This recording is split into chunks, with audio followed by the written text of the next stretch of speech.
First cut we want to do is to go 45 degrees under the scale so we don't damage the flesh, and we want to cut right up the top of the rib cage there, right? So we're going to just slide it straight right through that point there. Then what we're going to do is separate the skin from the top of the fish. So because the bones all lay that way, if we take the knife like such and slide it down the back of the bone like that, right to the tail, we've now just broken that skin away. If you came up from behind, like I said before, you're going to go over there. But now if you lay the knife hard against the bones itself and draw it back, lifting the flesh away, go across the bottom bit there, so that's off. The only thing that's now holding it there is this little bit which is the pin bones on top of the rib cage.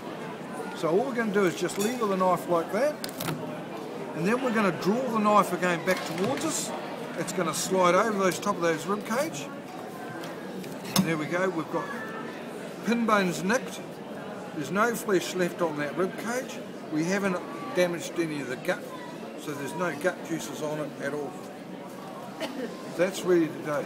Now, if you've caught fish and you're not going to eat it tonight, and you're taking the fillets off, leave the skin on, put them in a box and put them in the fridge. But when you lay them in the box, turn the tails up like that.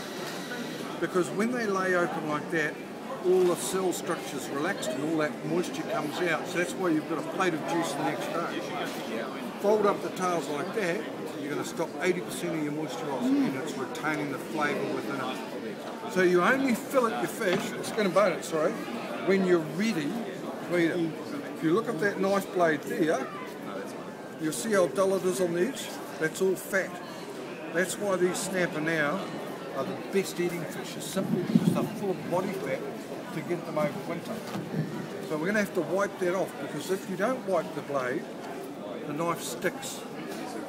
So there's the pin bones along there that we cut off the top of the rib cage. We're going to lay the knife down one side of them, and we're going to take it right down to the skin, but not through the skin, and just draw that knife on either side of those pin bones. Then turn the fillet around like that. We're going to just hack a little bit at the tail, just so that I've got something to grip onto, right? Now here's the big key to it. Most people use the knife to skin the fish, and they cut the skin and you end up with little fish bits, right? If you lay the knife at about a 45-degree angle like that, and you move the skin, not the knife. Like that, just get a better grip on the... There it is. And there's your bones out of the middle.